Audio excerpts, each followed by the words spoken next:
to decide. And farm economy, strengthen enforcement on existing laws, which Yeah, it's very Joe Biden. I agree, is very cringe. All right, yeah. you set? You ready? Do you have the Uh, show plan up? That might be. wait, what? Do you have like the show plan up that I shared with you? Do you just you might want to have it up just to look at? I don't know. You don't need it up Oh if you yeah, don't want, but I can get it up quick. Are we gonna be doing facial recordings? you don't have. I'm not going to. I don't think. Jordan. The only reason we did that last time is because Jordan was being Jordan. So. All right, yeah. Well, I can do that. Alrighty. So Plan. just whenever you're ready, let me know. Uh, I should be about ready. Here, just is this working Let well? me just set up video quick. Actually, I hope this is recording well. This is gonna record well, hopefully. Oh, I'm not gonna do video, so I was saying if you want to do video, you can, but I'm not going to probably because all right, I'm probably not. My either. hair is not combed. Yeah, Mine I is. was saying the only reason why we did video last time was because Jordan really, really wanted to, and I'm like, bruh. Bro, moment. Yeah. Alrighty, I think this is not sized right. Just give me. Why does OBS have to be like this?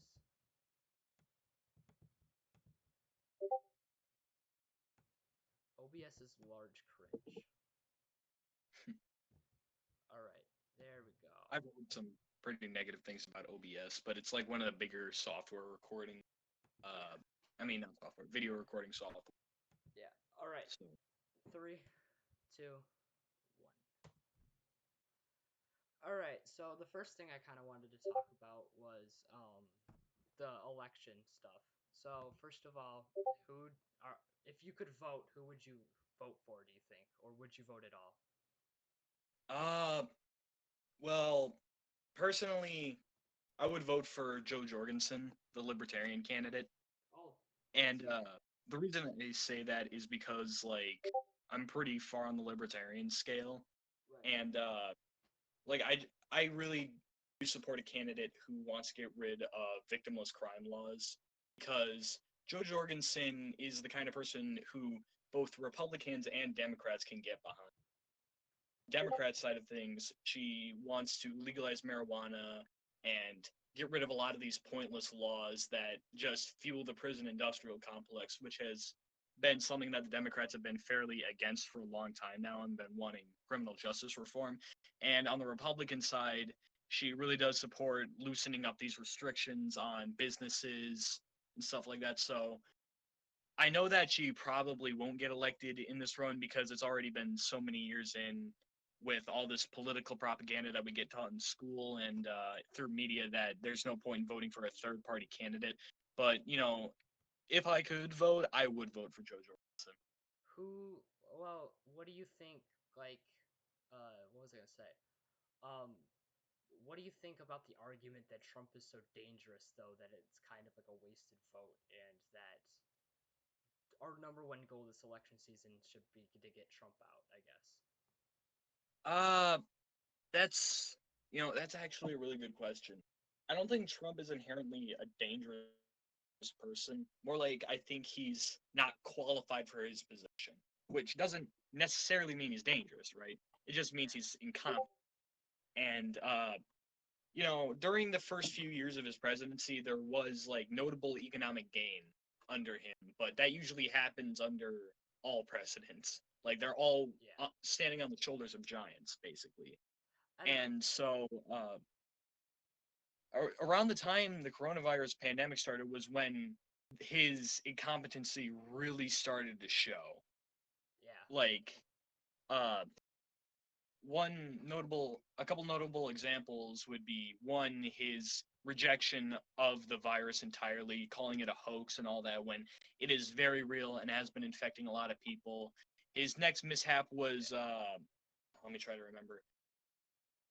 I think the whole economic stimulus thing was just an utter fuck up. Like, you have the big businesses getting bailed out almost immediately, The U while the regular working people are left to suffer with only $1,200 a month, which is not nearly enough to live we off of. did we did nothing right with our response to this pandemic. Oh yeah, no doubt, I no don't doubt at all. I don't know. I would have agreed with you a few months ago that he's not inherently dangerous. But what made me flip is when he was threatening to send in the US military on American soil, which is just a Oh, direct oh yeah, attack on the First Amendment.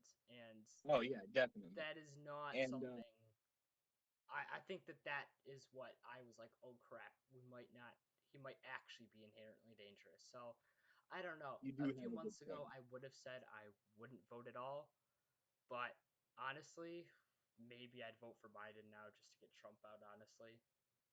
Yeah, but when people say that though, you got to recognize like think about who you're voting for instead of Trump. Now, I don't like Trump any more than I like Biden, but at the same time, Biden can be really, really, really bad for America. I think that, He, uh, oh, I, go ahead. I think that Biden is like, the way I see Biden is nothing will happen under his presidency, which isn't good, but I just don't think anything is going to change. But the thing is, Hmm. Trump I see as backwards though. Like he's gonna set us backwards, whereas Biden won't set us in any direction. Yeah, that is pretty true. And I also have my own personal things against Biden because, as you know, I'm a very big gun enthusiast, Hmm. and having a mainstream Democrat in office just would not be good for my community.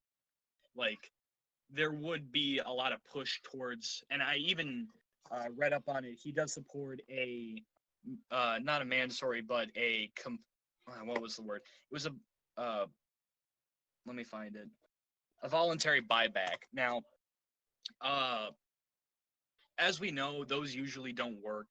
The buybacks can be really broken, and I actually have one notable story of it being broken. A couple of years back, during I think it was the Clinton administration, people were making single shot shotguns in their garages, but just adding the things that would make them assault weapons, like a pistol grip or a magazine well. And they were selling them for over like $200, basically. So they don't work. Yeah, And on top of that, while I do support the notion of universal background checks, I do think that will help. Uh, at the same time, I just don't think it will work because there are always ways around those sorts of things.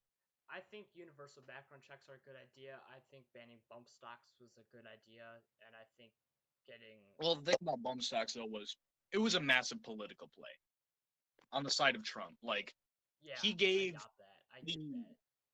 yeah, Pretty and much didn't really everything solve Trump anything. does is a political ploy. He does nothing for the right reasons.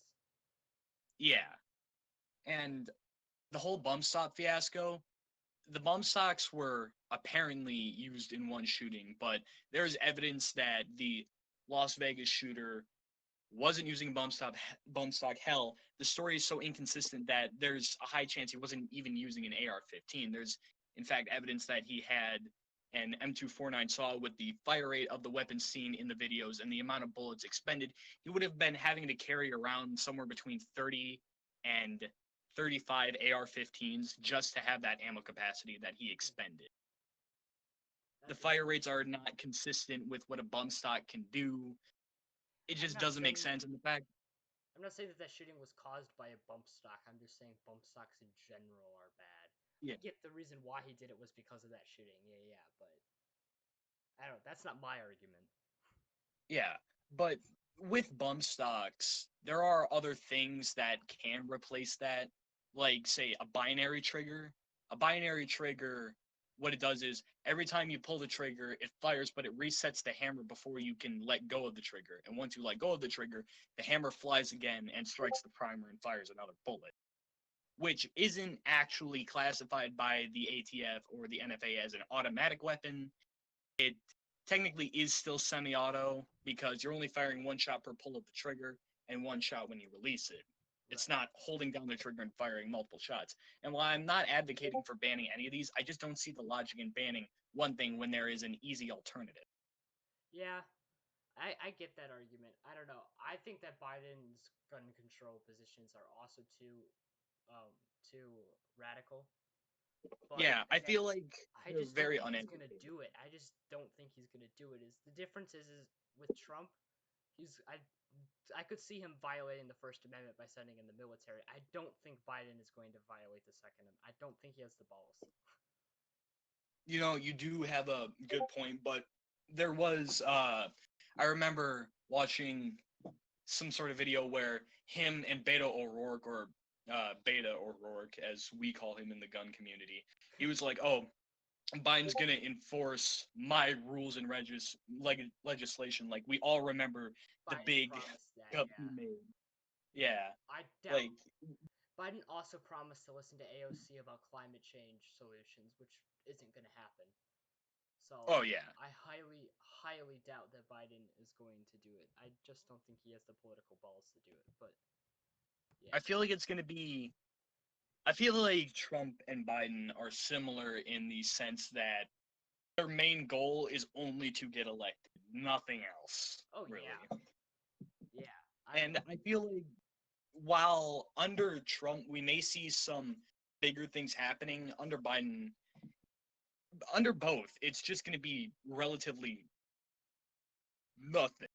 Basically, nothing's going to get done, nothing positive, and that's why I feel like we should really be campaigning for more third-party candidates. I'd agree if I could find a third party candidates. I feel like everyone in the Libertarian Party is like anarcho capitalist. That's an extreme, but like Well, super in the super majority of the libertarian party, the majority are not like that.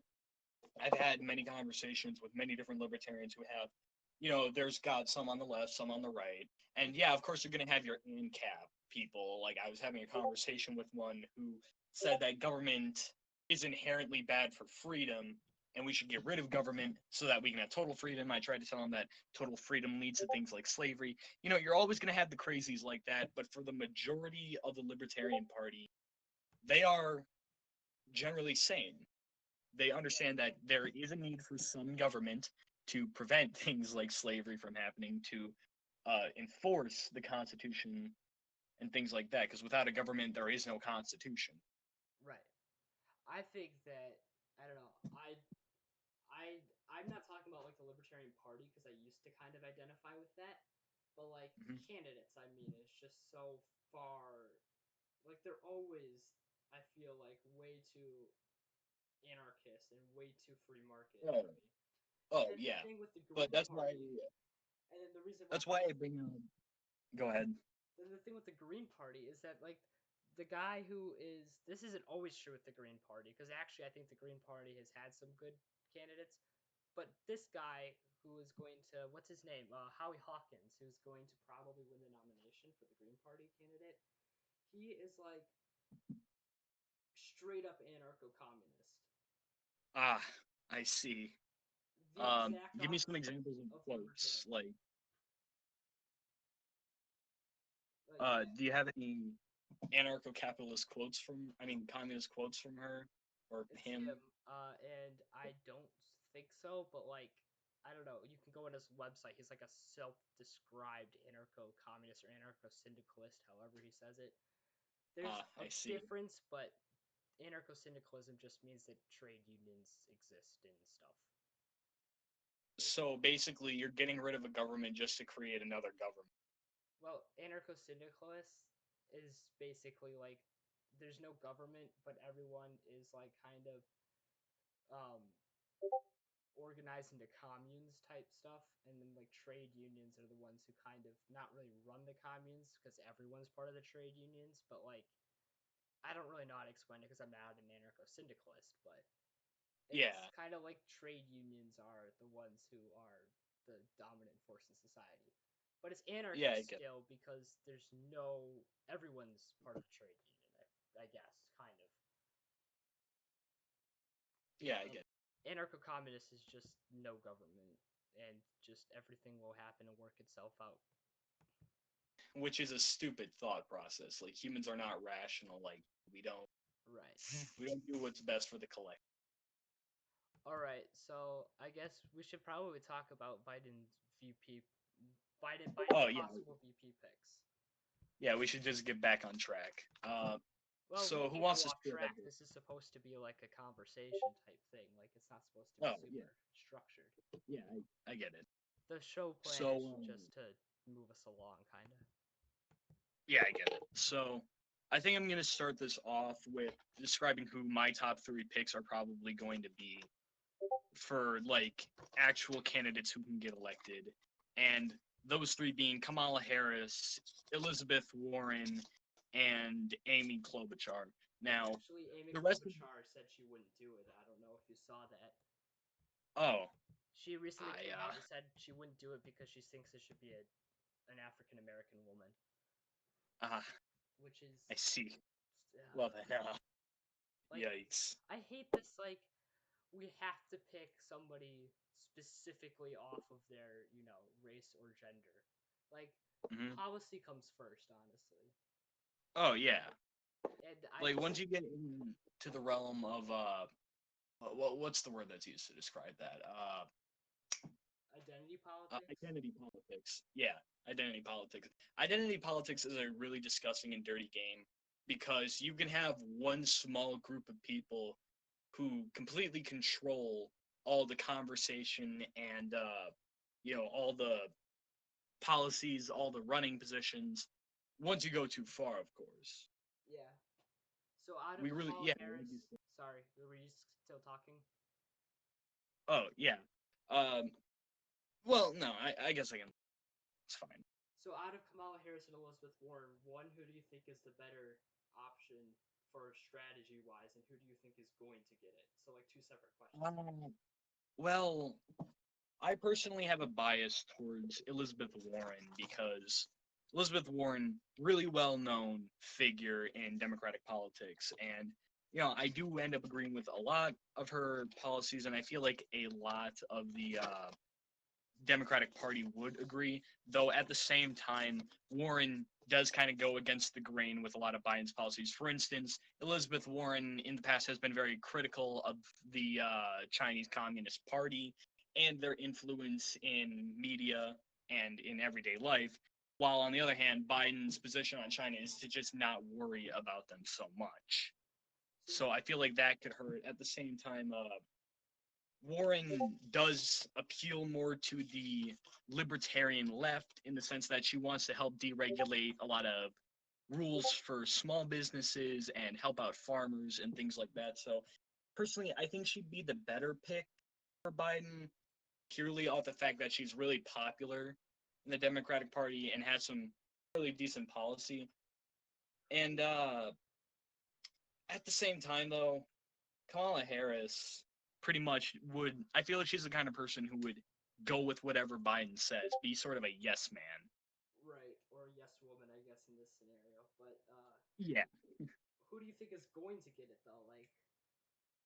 That's a damn good question. Like out of those two, I guess, because we have a list of other people too to consider. But Yeah, out of these two, though, I feel like for the extra political points when it comes to identity politics, Kamala Harris might have the upper hand.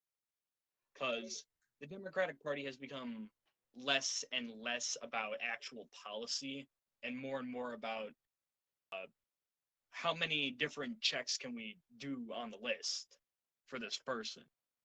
I think that dynamic is changing, and I'll explain why later because I actually have some segment planned about like the recent Democratic primaries and stuff that happened, and Mm-hmm. the trends of that. So we'll talk more about that later specifically. But I don't know. I think Elizabeth Warren. I despise her because she's completely betrayed everything that the left stands for and all of her Mm-hmm. ideals. But I do think that out of those two, Kamala Harris and Elizabeth Warren, she's the better pick strategy wise because I think that she still has some credibility with some people on the Mm-hmm. left. Though I think Yeah, most of that was honest Elizabeth flaws Warren. because she was a complete snake in the primary. Oh And yeah. I don't I despise Kamala Harris, so I hope she doesn't get it. But I think Kamala Harris probably has a better chance than Elizabeth Warren Oh yeah, for the yeah, same reasons definitely. that you said. So Mm-hmm. here, I'm gonna Uh, go. I'm gonna go live, and I'm going to share my screen kind of with you, so we can look at this list that I have here. oh, all right.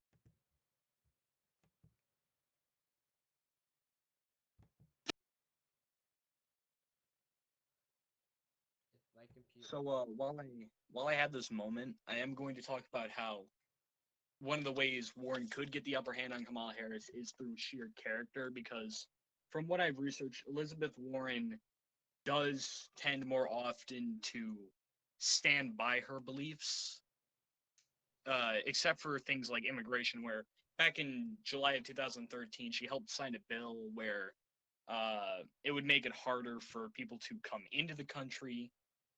But in 2017, when Trump signed his immigration bill, she criticized him for that. So I feel like that was kind of jumping on the bandwagon. But for a lot of the other issues, Elizabeth Warren really does stand by her position, which I can really respect, even I as someone who doesn't agree with some of her positions. I disagree that she stands by her positions. So she said in the primary that she was gonna not take any big money donations or anything like that. You know, like she was gonna Yeah, I accept remember only small dollar she. donations. She recently literally held a large dollar donation for Joe Biden, like a large dollar fundraiser Yikes. for Joe Biden. So, and besides that, she like Man. compromised her position on Medicare for all. She compromised her position on anti-corruption. She has done so much. She Mhm. tried calling Bernie Sanders sexist for some stupid reason. I Oh really yeah, I think that remember I that. think that only she only cares about getting elected. Honestly, That is true. She does resemble Biden and Trump. yeah. All right, so I am now. Can you see my screen here? Hmm? Can you see my screen? Yeah, just What uh, the ass hang on. frick? Yeah, I can see your screen. All right. So I don't know. The Chicago Tribune. Yeah, we already had the number one thing is Kamala Harris, which we already kind of talked about. Uh, Apparently she's being considered very seriously by the Biden campaign. Hmm. Totally think that she probably is gonna get it. Honestly, Yeah, Elizabeth it's Warren. just sort of unfair for Elizabeth Warren at this point to continue running. Yeah, I don't know. Elizabeth Warren. I do agree with their second. They're putting Elizabeth Warren in second though. She has a pretty good chance, but Kamala Harris is probably gonna get it. Oh yeah. I don't even know who I this person is. Apparently, she is Kesha Lance Bottoms. I don't know. She's the mayor of Atlanta, so sure. Signature issues. She's the most prominent city leaders grappling with the coronavirus pandemic. Called for firing an hmm officer who fatally shot Richard Brooks, and then announced new restrictions. I don't know. Honestly, probably a centrist, but whatever. Val Demings. Yeah. I've heard Susan Rice's name being suggested recently. She's the National Security Advisor and Ambassador to the United States under President Barack Obama. hmm Um, she's apparently, I think that she has a good chance now, although I only heard her name recently. But I don't know. They say she's being considered very seriously. I would say that she has a pretty good chance just because of how much she's done. Don't know who that is. Don't know who that is. Tammy Baldwin. This is my I don't think it's gonna happen, but I hope Tammy Baldwin gets it. Honestly, out of all the people. So do you know who Tammy Baldwin is? I do. Okay, Uh, so she's the Wisconsin senator. She is really, really like Bernie Sanders, which to me is great. So I don't know exemplary. how much you agree with that, but I Well, I am a fairly decent supporter of the Sanders campaign, which I was sad to see cut short. She's But she's very, very much like Bernie Sanders. So honestly, out of all the people, I really hope Tammy Baldwin gets it. She's probably not going to get it. Like they have somewhat seriously. mhm. I just I don't think that she brings anything to. I think that she brings in the left. Honestly, I think it's strategically smart for him because I think that she would bring in the left better than like Elizabeth Warren would. But Mhm. I just don't think it's going to happen. She's too progressive for Biden. Gretchen Yeah, people Whitmer. like Tammy Baldwin really resonate with younger voters, younger left-wing voters who we saw make up most of Bernie's voter base. I And think so, what? Yeah, I think Tammy Baldwin can do that because of her. Again, she has the right policies that they like. Like she supports the policies that the younger progressive voters like. So Hmm. I think While that she like is. the main runner for president, Biden, is kind of more like a really, really boring guy who the only people who realistically would vote for him would be older people who want really a return to normalcy president, which Right. they're not necessarily going to get with Biden. What they're going to get with Biden is a whole lot of nothing. But in their minds, it's better to have that than Trump because, well, let's be perfectly honest, most old people aren't too terribly educated on matters of modern day politics. Right. Have you heard of Gretchen Whitmer? I've heard the name. I have heard the She's the governor of Michigan, and name. she was getting a lot of press early in the coronavirus pandemic for her handling it because apparently it was good and stuff. And also Trump was Hmm. attacking her, so she was getting a lot of press for that. I see. But I think she had a good chance at the start because she was getting a ton of press. I don't know if people really care about her anymore. The thing I cannot stand Gretchen Whitmer. She's like one of those people who is just a centrist, but people see her as progressive, you know, who Hmm. are uneducated see her as like progressive, which also applies to Stacey Abrams, who is the next person on this list. Who, again, Hmm. I think still has a pretty good. Oh, not too seriously, according to this media outlet. I don't know. I think Stacey Abrams has a pretty good chance of getting it. Also, I think that Stacey Abrams would be a good pick strategically because, again, I think people perceive her as left. But Hmm. oh my gosh, I cannot stand What? Stacey Abrams.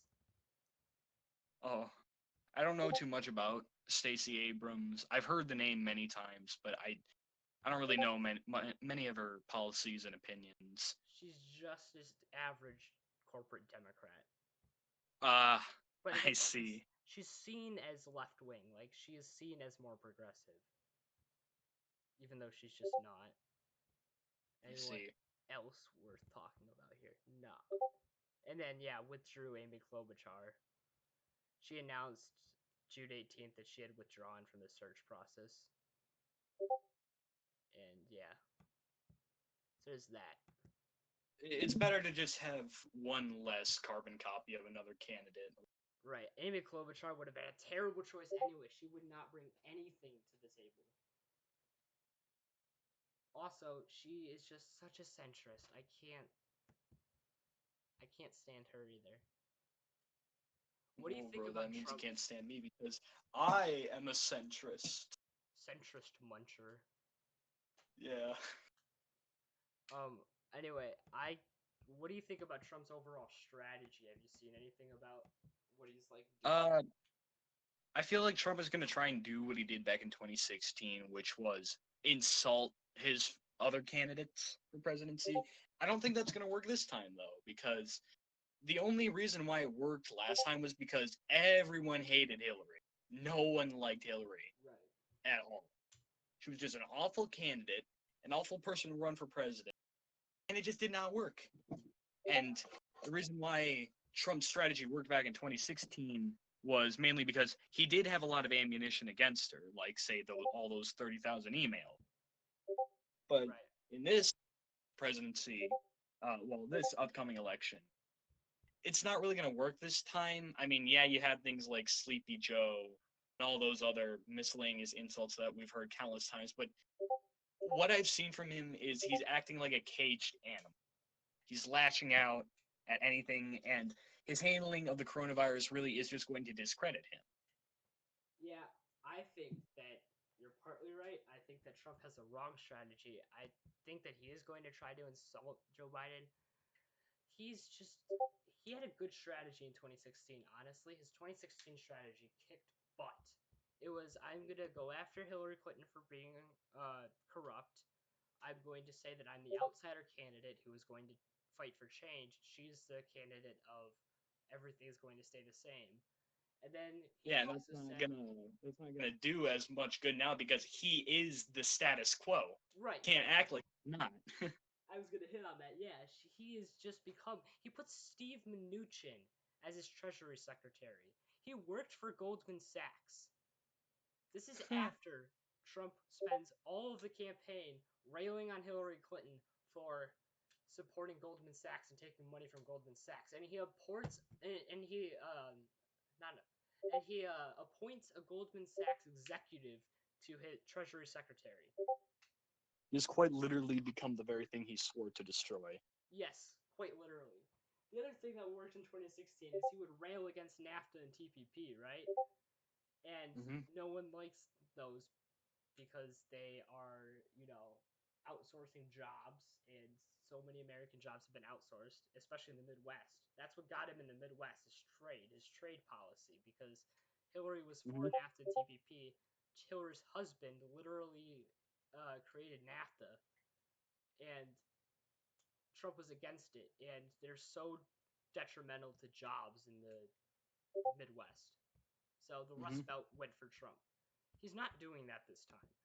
He's doing the exact wrong Yeah. thing. He's digging all into the culture war stuff, like basically flaming the fire, like we're adding flame to the fire of like race tensions and stuff. That's his strategy. I get the feel, and it's not gonna work Mm-hmm. because no one wants that during a freaking pandemic.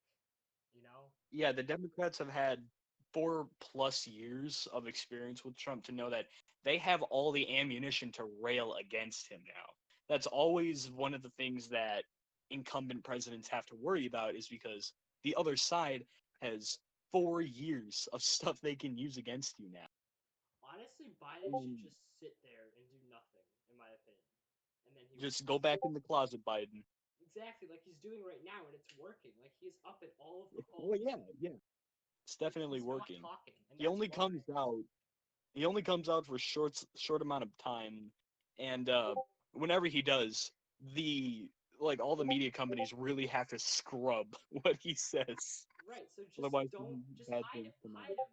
Let a Yeah, spokesperson hide talk him. for him, and then he'll win, in my opinion. Because people like the Just, idea of a Joe Biden presidency, because he was President Barack Obama's vice president, and mhm.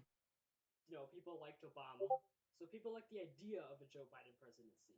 They just can't. Every time he talks, they don't like the reality of it. So they just have to not be reminded of what the reality would be like, and then I think he wins.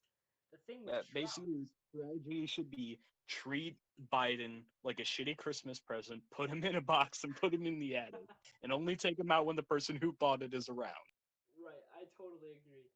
The other thing, though, that Trump is doing that's really stupid is he kind of wouldn't talk about left issues because Hillary wasn't a leftist, so she wasn't either, so like he didn't have to respond.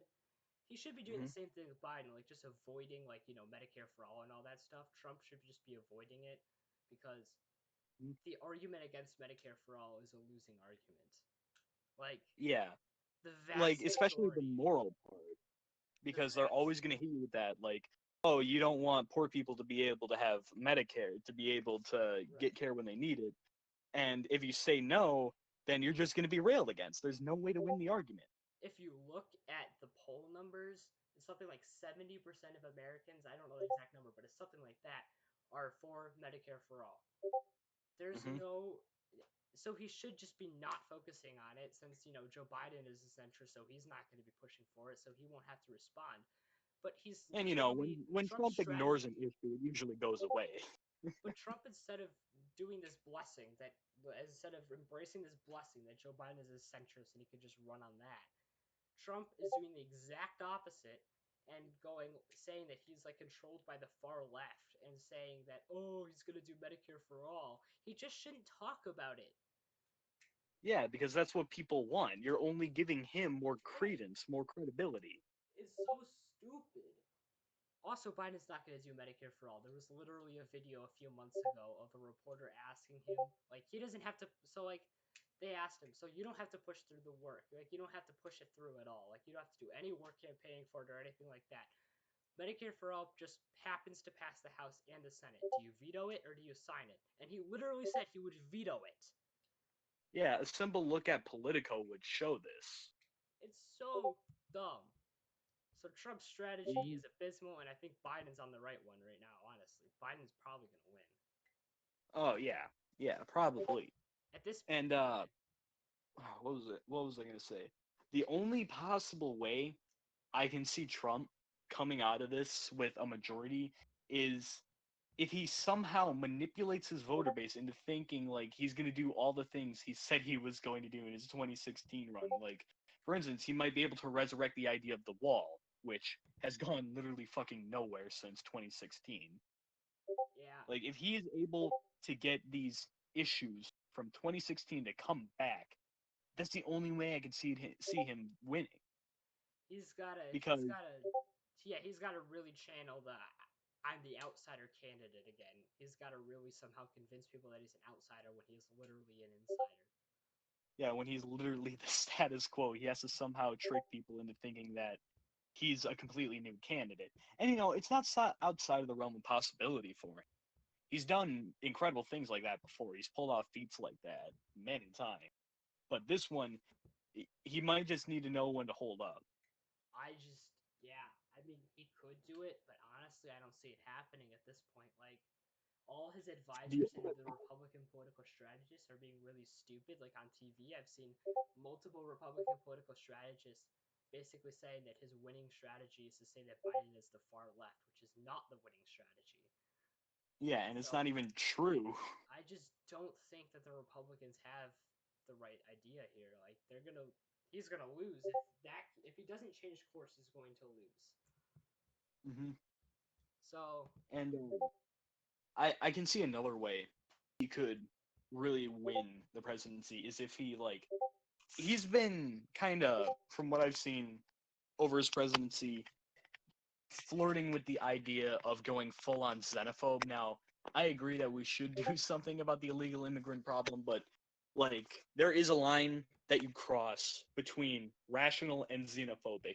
And I feel like one of his possible winning strategies would be sort of embracing the xenophobia, saying "Oh, we should reject these people because they brought the coronavirus here." Like that's one of the things he can run on. It's similar to the wall. I don't know. I'd agree with you if we weren't having the pandemic.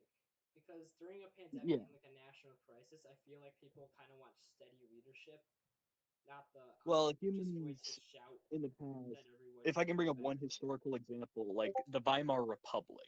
The Weimar Republic was in a shit show after the First World War, and during the shit show, what they really needed was stable leadership. But they elected Hitler, so Yeah, and it's humans don't really change all that much. So I can see him winning off embracing things like xenophobia and things like that. Not like to the point where it's overt and you can really see it, but just enough to the point where it can be debatable. yeah. I don't know. I think his better bet is just to focus on the economic populism that he had in 2016. Oh yeah, definitely. Instead of embracing the full on populism that we have seen in the past with other leaders throughout history. Right. I don't know. But you never know. Yeah. So Um, another thing I wanted to talk about was the coronavirus response and stuff like that. So, first off, do you think that there's going to be like, I think, what do you think about the second wave theory or whatever? That there's a second wave of coronavirus that's either happening or going to happen? Well, I have done. I am very interested in things like virology and sociology, things like that. And with virology, if there is a big disease, it usually goes away during the summer, but then it comes back again during the fall and the winter. That's what we see in things like the flu and things like that. I don't know. So I think that we're already in a second wave, honestly, because if you look at it, some states are having like I think it was Arizona specifically is having like their biggest number of had like just a few weeks ago they had like their biggest number of cases ever. I mean, not a few weeks ago, it was just a few days ago. They had like the mhm. biggest number of cases in one day ever, and there's But several states that are having that. if we're having the second wave of the coronavirus now, that could open up the door for it to, if we start the lockdown during the summer, it could be low enough during the fall that Trump can use that. I don't know. This is just something I'm thinking about, but it is possible. It's possible. I think that the entire thing that causes the second wave, though, and that has caused the second wave, is the fact that states are reopening. Yeah. It's so And abysmally while I stupid. support a state's right to open up and restart its economy, at the same time, I also recognize that we should have things like mandatory glove and mask wearing. It isn't breaking your First Amendment to tell you that like you need to wear a mask to stop the spread of a potentially deadly virus. Like for 80% of the people, it's going to be fine. We already know this. But for that 20%, the elderly and people with compromised immune systems, we really should be helping out those who cannot help themselves, which is why I think that a lot of Republicans and conservatives are fighting a losing battle here because you are always going to lose when they appeal to morality. When the other side appeals to that, you Right. just can't win. I feel like I if we would have done like the mandatory mask thing like immediately when this whole thing started, we wouldn't We even wouldn't be in have this the problem. situation because Japan didn't even lock down. All they did was enforce a mandatory mask policy in public. They Yeah, a lot of have Asian zero countries have cases been, now. yeah, and we really should be embracing a culture of like protecting ourselves with masks. I don't think this should be a thing that ends with the coronavirus. In fact, I think it should be a thing that continues because we see in a lot of these Asian countries where it's just common practice to wear a mask when you're sick. And we really should embrace that here in the United States. Like, take days off from work when you're sick and not get everyone else in the office sick, you dumb prick. Part of that Didn't mean for that to rhyme, but we should be embracing that sort of culture where it's just respect for your fellow human being. part of that is I honestly think the what was I gonna say? Part of that is Medicare for all. Honestly, if we had Medicare for all, I think people would be a lot more willing to go to the doctor early on and Hmm. get get their whatever they have going on solved. And honestly, we should Yeah, but, have mandatory paid sick leave too because of that same reason. Like we shouldn't be encouraging people to yeah, take no sick doubt, days if no we doubt, can. yeah. I completely Also, agree. I what was I gonna say? Something really. Damn, why can't I remember it? Anyway, continue. So yeah, that is, and then like another response that we could have done. Germany is also doing pretty well on this. So we have like a 20% unemployment rate, right? So that's like Yeah, Great that's the highest Depression. it's been in That's like. like Great Depression levels. So In fact, I think it might be slightly higher. I think it's technically lower, but the real unemployment rate is 20% because if you look at the U6 unemployment rate, it's like 20%. The U6 is an organization that basically calculates the unemployment rate because way the U.S. government does is stupid. Hmm. Like they calculate the U.S. government. I don't really know how to explain it, but the U.S. government has like a lot of loopholes for what qualifies as unemployed to make it look better. So the U6 Yeah. is like, no, we're just gonna actually calculate how it should be. Like literally everyone that is unemployed and doesn't have a job, who's over 18 or whatever, is going to get Hmm. counted, and it's like 20% according to that. I don't know. It might be a little over. I don't know. But anyway, that's like Great Depression levels. Germany has a 4% unemployment rate. You know what they did? It's like our usual unemployment rate on a good day. Right. You know what they did? They just temporarily nationalized wages. Hmm. Temporarily. So they just temporarily said, we're going to pay your workers' wages. Momentary communism. Yes, Well, it's kind of. They weren't like controlling the means of production. Yeah, I They know. were just paying the wages of workers for a few So like months, momentary socialism. basically. And guess what? Their unemployment is 4%, and they're doing great. Yeah, and that reminds me of another thing too. I do support the thing that Andrew Yang was saying early on when he was, still a credible candidate, where we should have a mandatory $1,200 a year, because I did do some logic research on it, and people, when making $1,200 a year, the vast majority are going to want to get a job on top of that, so that you have that extra $1,200 a year. And it's not like we're spending most of the money we get through taxes on very important things. Right. Ahem, the U.S. military, ahem. But UBI I is a feel great like, idea, in my opinion. oh, hang on one moment.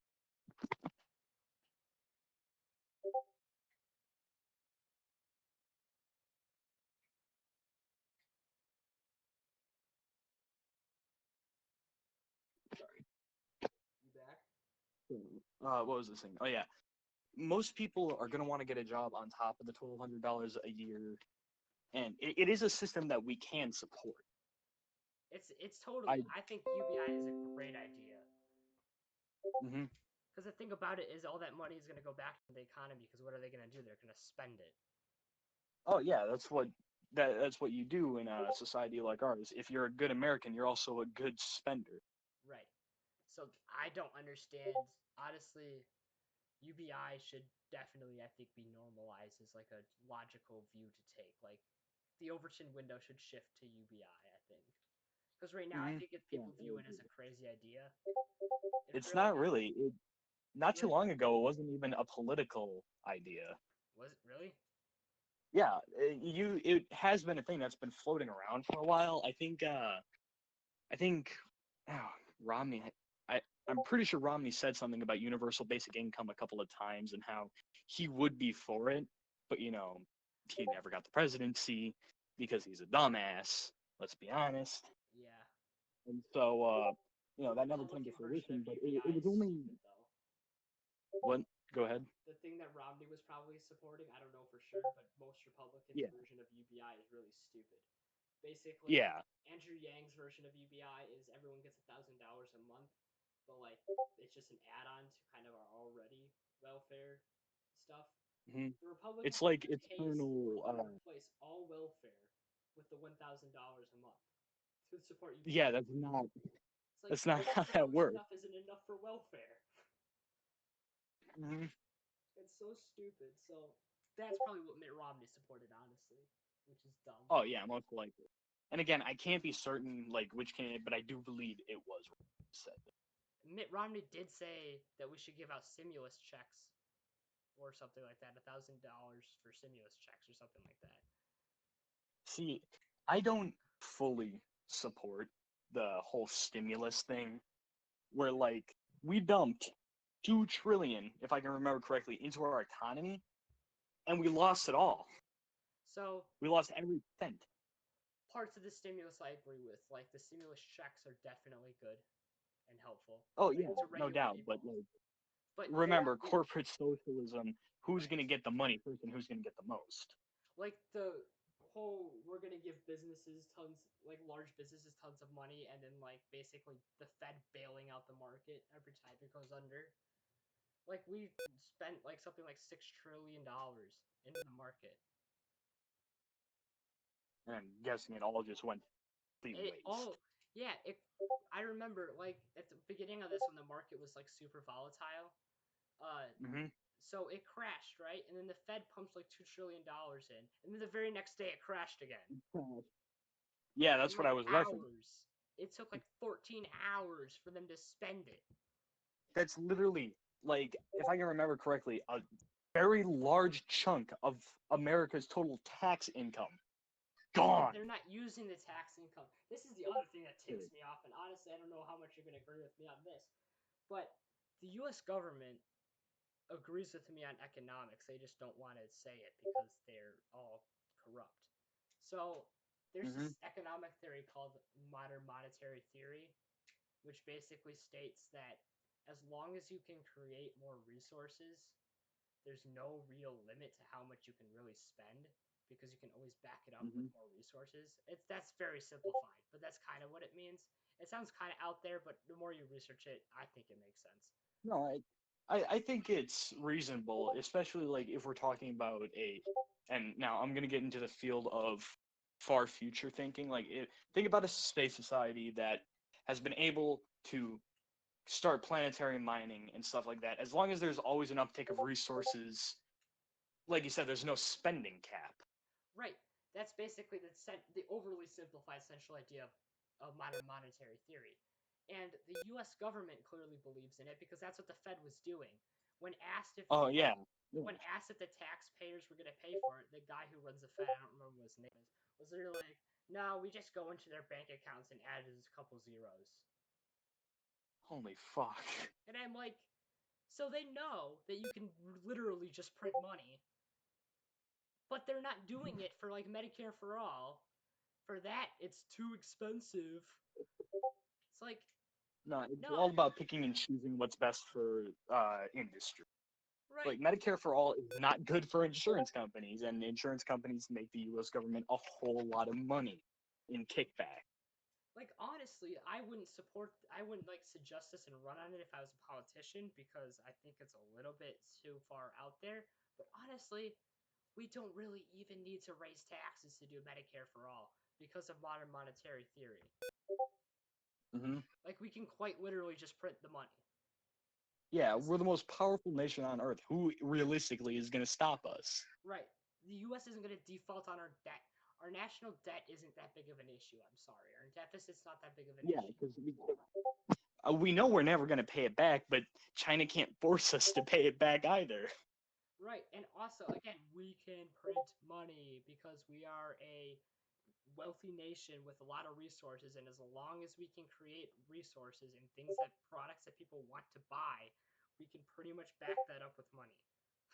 Like, can you possibly imagine how much spending power we would have if we invested more in NASA and had things like planetary mining operations? Could you imagine The only issue with the that is that absolute the only issue with what? that the only issue with that is the treaties though that say that Yeah, you can't own parts of space.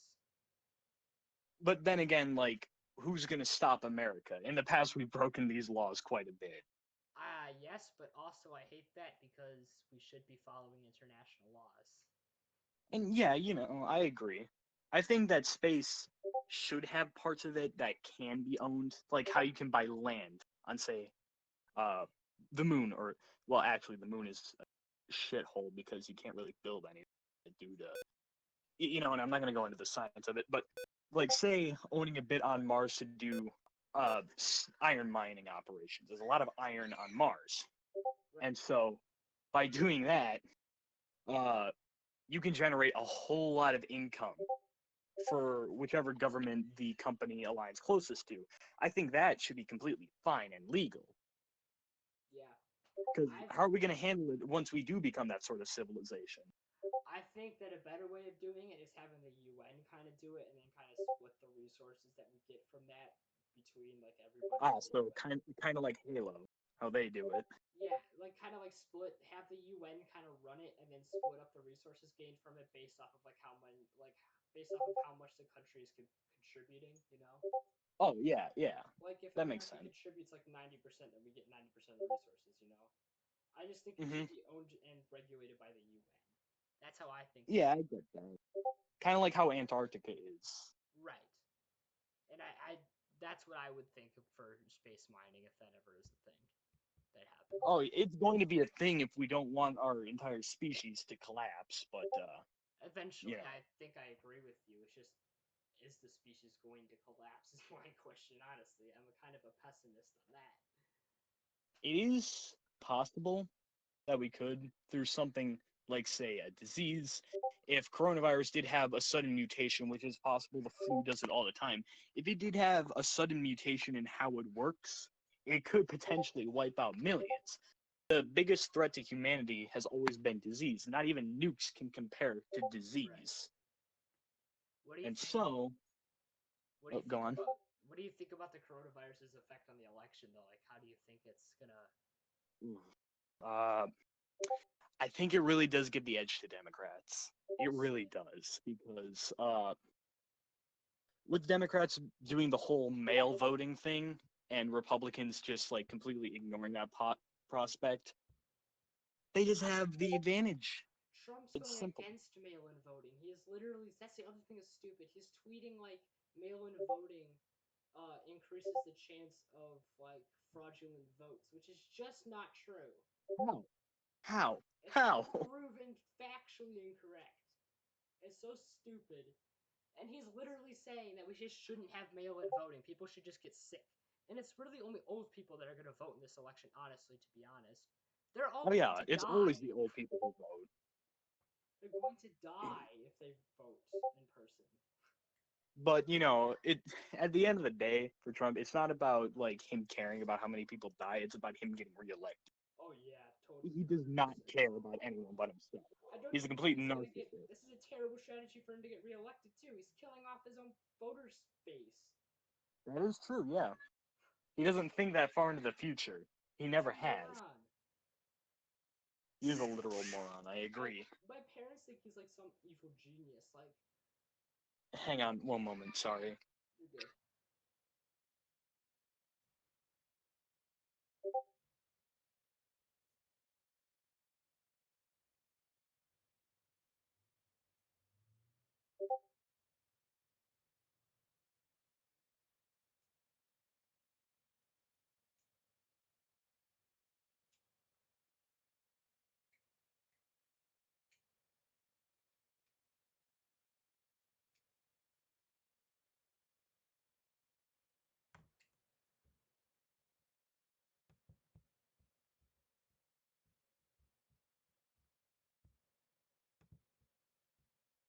All right. I'm sorry.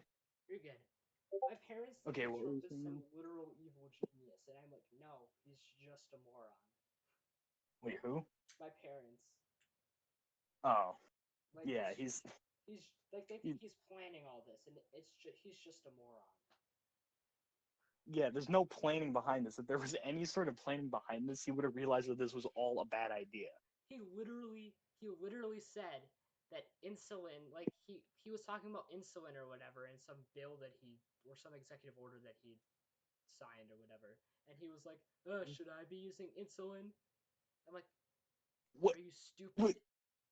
You don't just ask that question. Ask your doctor. This man is literally a threat to himself. This man, yeah, use insulin and overdose and die is what's gonna happen. Oh my Or lord. like the one time can you hear what's going on out there? Just a little bit. It's not that bad. Hang on one moment. This needs to be resolved. I'm so sorry. You're good. To any future viewers here, I apologize.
All right, I'm back.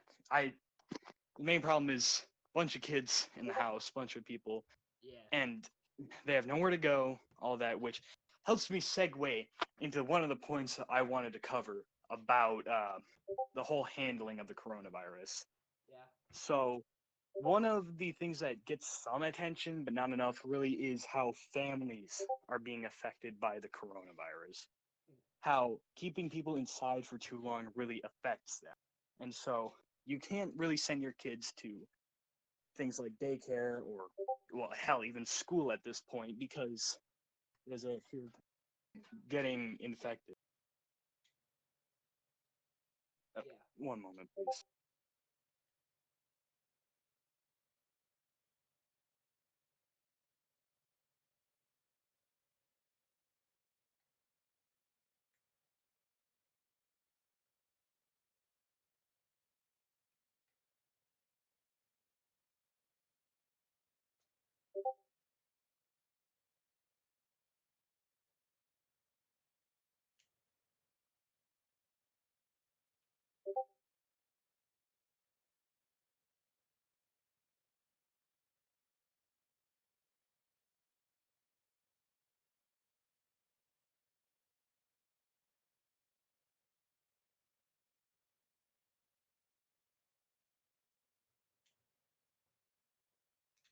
We're probably gonna have to cut a lot of this out. I was hoping to do it unedited, but I guess I might have to. Yeah, just because a lot of people aren't gonna want to sit through this. But anyway, uh, But I feel like there's gonna and there already has been a big spike in things like domestic abuse in families ever since the coronavirus started, and this is something that could really help out Trump if he started to focus on. That could really help him in his election campaign if he focused on helping families and you know creating systems in which kids can go to certain places or get involved with something instead of just being cooped up inside all day driving their parents insane. It could really help. Anyway, I I feel like we should agree. segue to the next topic. Yeah, I agree. So I wanted to talk about. Do you know anything about how the Democratic primaries were not the presidential primaries, but the last week there was a bunch of statewide primaries and for the House and stuff. I'm not too educated on that. I'm sorry. Yeah, it's fine. So there was a bunch of elections for like Democratic primaries as far as like House of Representatives go and Senate stuff Hmm. happened last week, Hmm. and Yep. I wanted to talk about that a little bit All right, because go ahead. the results come back to what we were saying before about how like you were saying like that Democrats kind of more and more are focusing on the identity of stuff and not like the actual policies. You know, Hmm. I say this is the exact reason why I disagree because of the results of these elections. So All I'll share right. my screen with this so we can look at some results here. So the first interesting thing, well, this is actually kind of sad. So there was who just bruh, sorry, my bad. Can you see the screen? Oh, excellent. Can you see my screen? One moment. No, I cannot. Ah, shoot.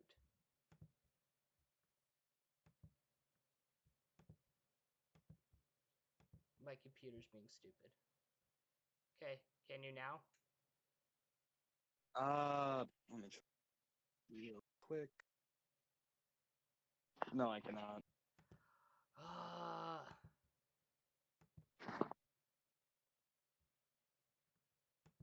Apologies, viewers, for this. technical difficulties. Why is this happening? I don't want to. We promise we're not always this incompetent. Well, my computer is, but yeah.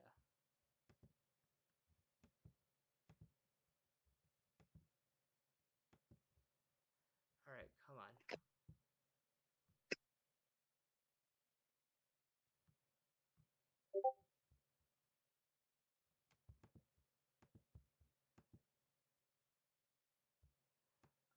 I don't We know do why apologize for that's this. not.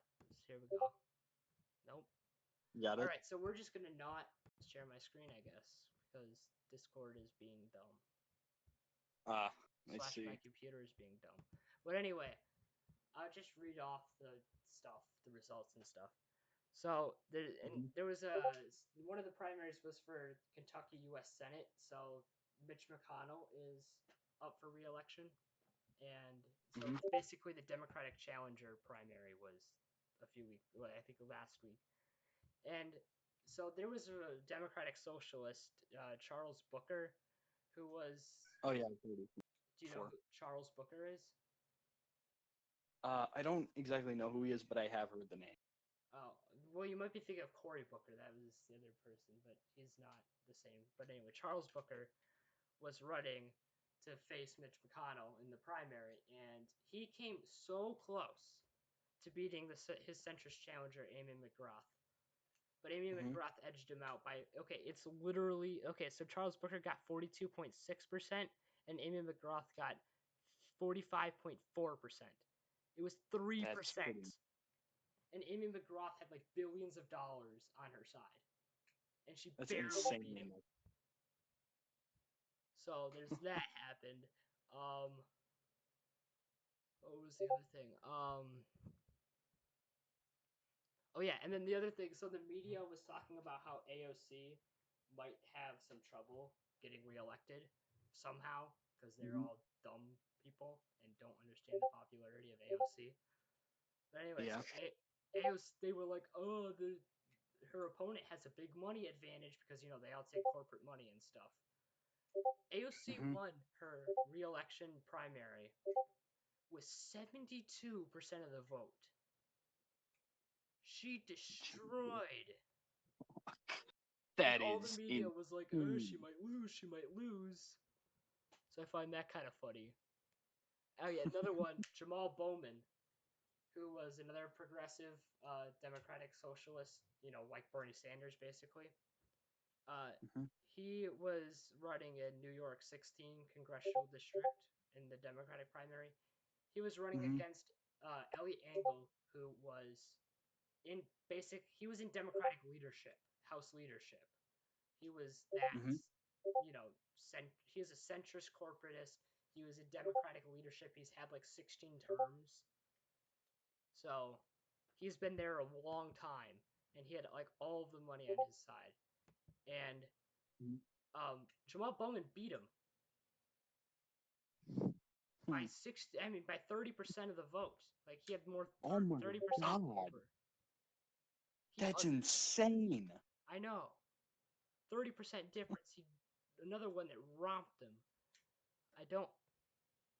So yeah, that's kind of where I'm coming from. That I think that the I think that the centrists are going more and more like how you were saying, Identity politics. identity politics. But I really think that the Democratic Party as a whole is more and more not centrist. Mhm. Like I think that the party is going towards the what was I gonna say? I think that the party is going towards the left, and I really think that they're starting to focus more on policy. Oh yeah, yeah. So I think Now that that you bring this all up, yeah, I can see that point. that's kind of where you were wrong about that is because I really think the Democratic Party as a whole is not, you know, with that. I guess it's just a stereotype I hold on to from my far right wing days. Right. All right, so next up on the list would be important losers for the. Oh yeah. Oh yeah. Important losses. That was the whole the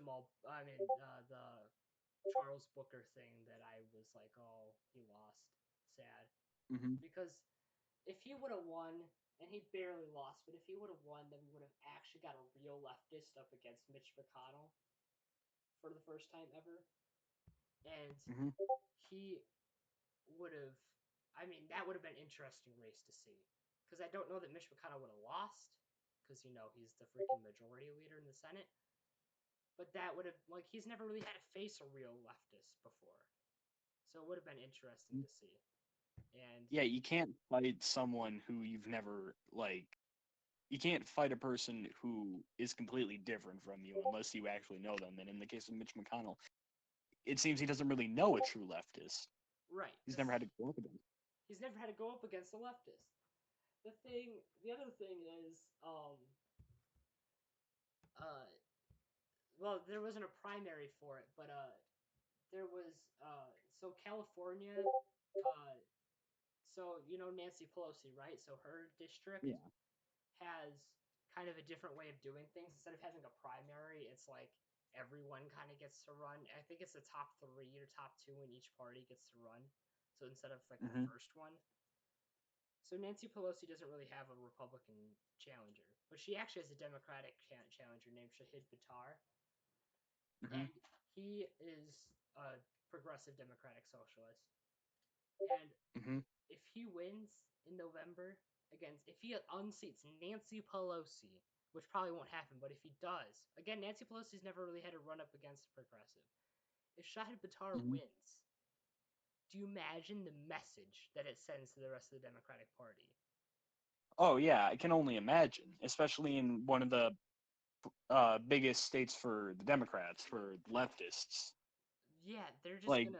if the two states to change things in the Democratic Party, if you want to, is New York and California, especially California. Exactly. Nancy Pelosi, the Speaker of the House, who's been in Democratic leadership like forever, if she And she's kind loses, of done a shit job, but like, let's right, ignore that's what I'm that. saying. She's done a crack job. If she loses, the amount of change that will happen is immense. I hope she loses, although she probably won't. Hmm. And then It I would guess be a I want to paradigm talk shift. about how the future, again, the future of the party, how this kind of impacts the future of the party.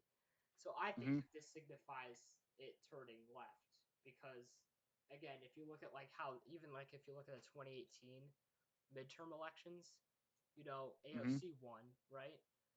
Um, Yeah. Rashida Tlaib won, uh, Ilhan Omar, like all those people won who are leftists, and I think that it just signifies the Democratic Party moving further left, and I think that it will. I guess I wanted to talk about how it's going to affect the 2020 election if it does.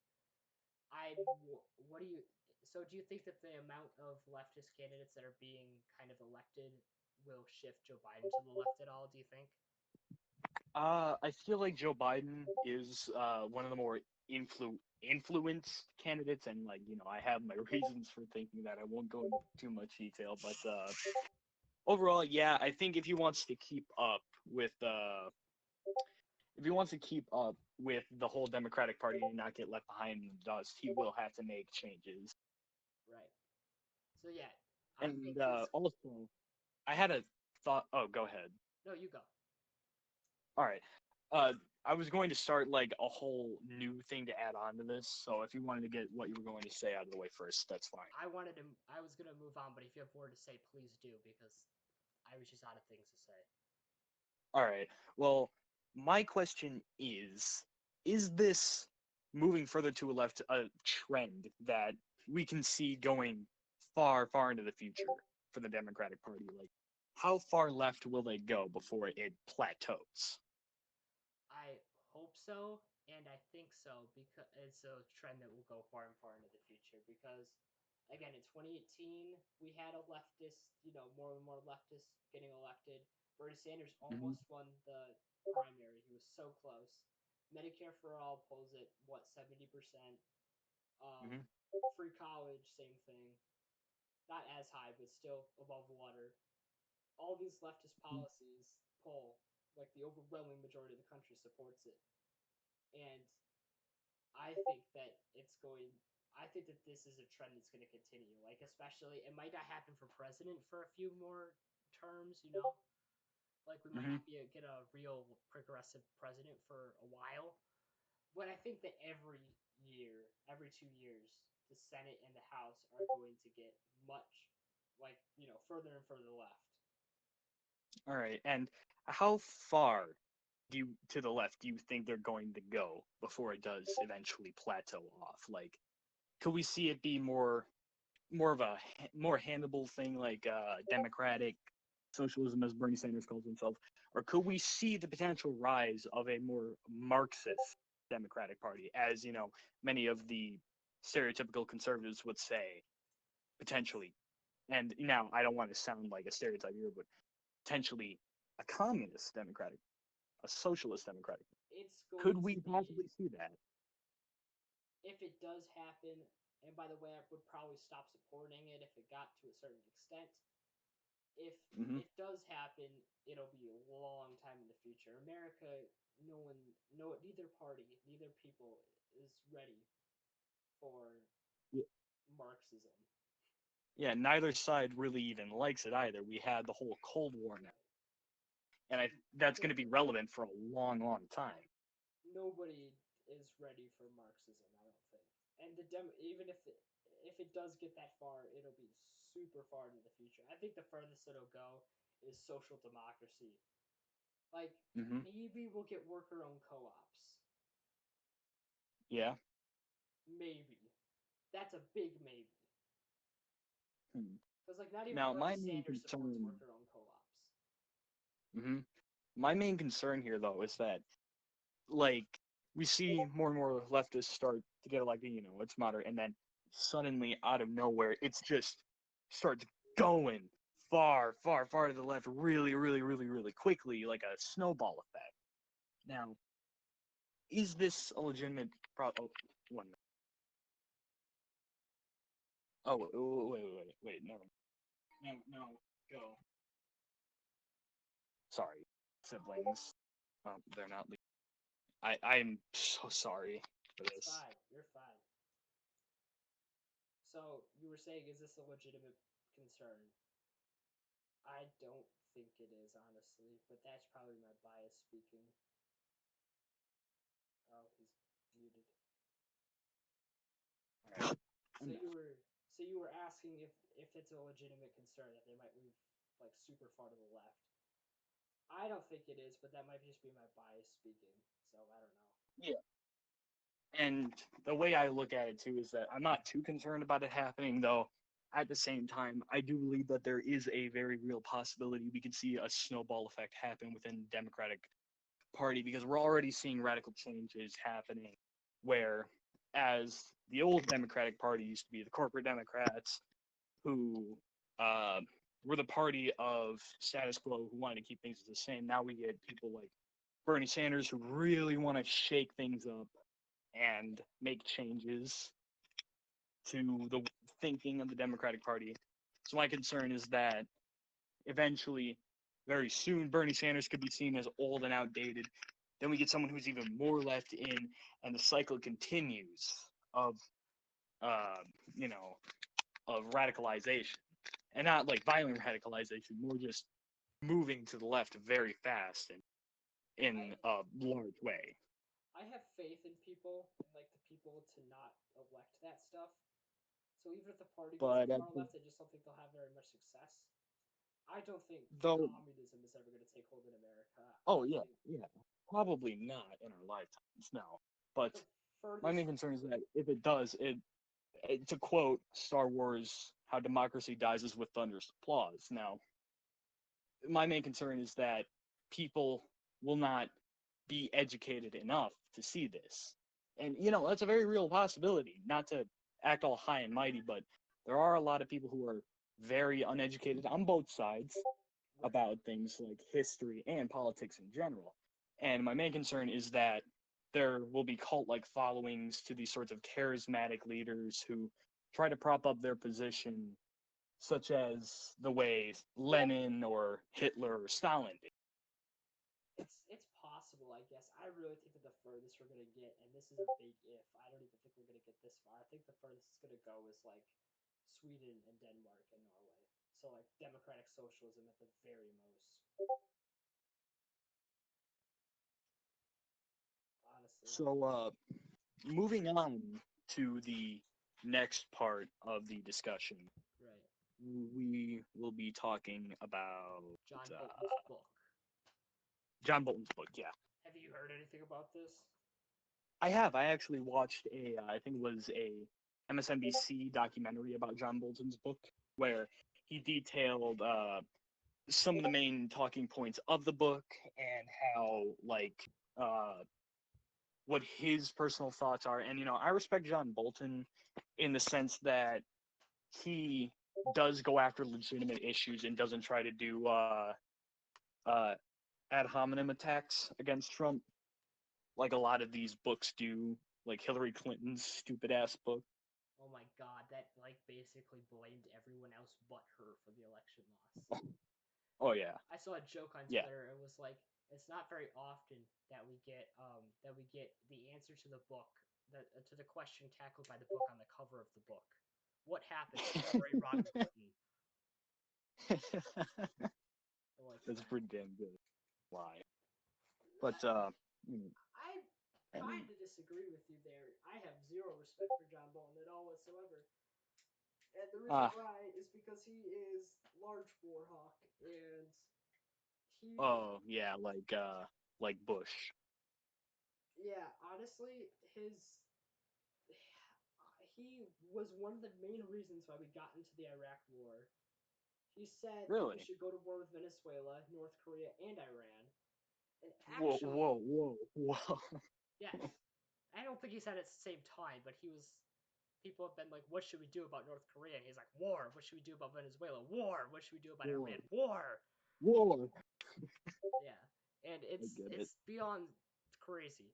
And the other thing is Well, that I respect his ability to like not go after the president as a person, more as a president, as a policymaker, as a politician. kind of, except I think he's lying in all of the things in his book.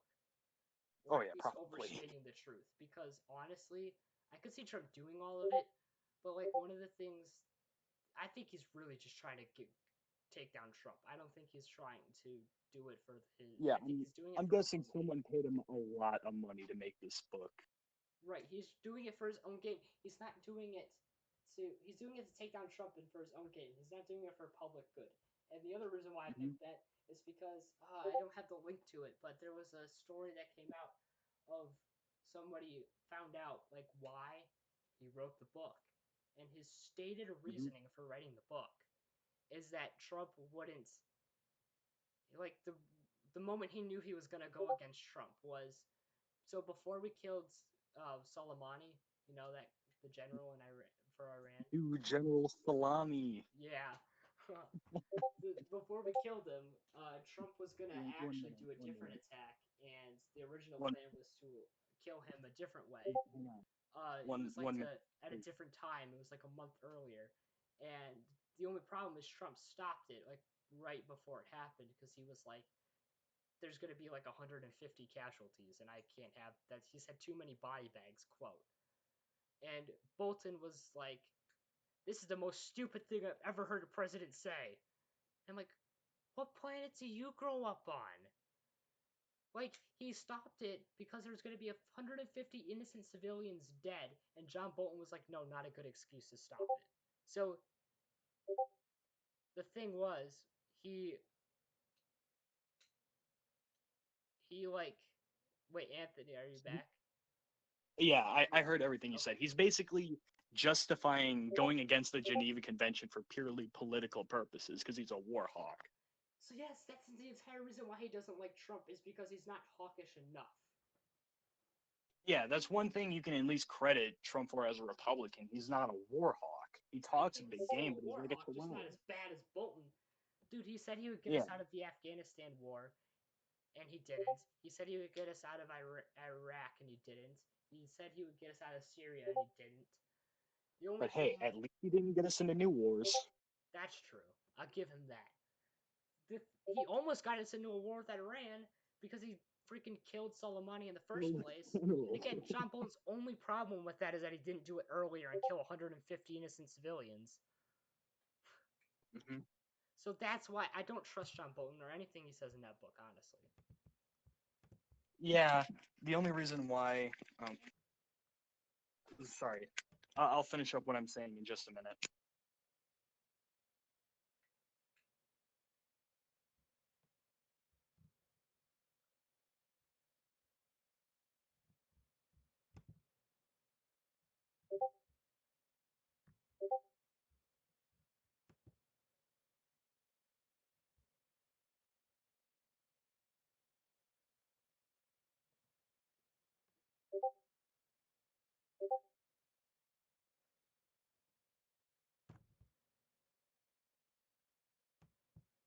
Technical troubles, everyone. I apologize. You good now? Yeah, I'm good. I'm good. I'm Okay. sorry for all the interruptions. I just can't catch up. Yeah, it's understandable. So I don't think John Bolton is trustworthy with this book at all whatsoever. Yeah, someone very high up is paying him a lot of money to make this book, and the only reason I do respect him is because he does not go on as many ad hominem attacks as other books on the matter of Trump. I would agree with that if I thought that any of it was like any of what he was saying was true. I don't think he's attacking Trump personally. I just think he's lying. Yeah, So I don't think which lying is that respectable. can be worse. That can be very much worse. Yeah, it's. I don't. I would take that with a bucket of salt. I would take that book with a bucket of salt when it comes out. Here, I'm gonna try to go live again because now I want to talk about Trump going after Obamacare, which is another stupid thing that he's doing. That he thinks he is going after Obamacare to repeal the rest of it because individual mandates are already gone, but he wants to repeal the rest of the law. He basically sued it in the Supreme Court to repeal the rest of the law during a freaking pandemic. He's so stupid. And he You thinks just that's gonna get him a lot of wins. Here, there's a video on it. I wanna play it. I'll see if this stream works now. avoid copyright ID claim incoming. Don't know. I can't monetize this first one. We don't have a big enough following anyway. Yeah, but still, you never know. In the meantime, though, Can you see it? I wonder. Trump's been railing after Obamacare for many years, and generally so has the Republican Party. And it's obviously no secret that this is all coming from a place of you know, companies who run insurance businesses and things like that to target Obamacare because it's targeting their bottom line. Right. Oh, I thought this was the wide Putin video for a minute. The video is up. Are you ready? Yeah, yeah.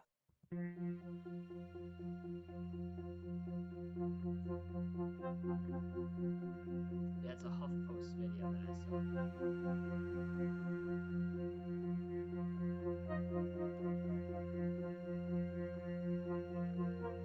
Individual mandate undone by the.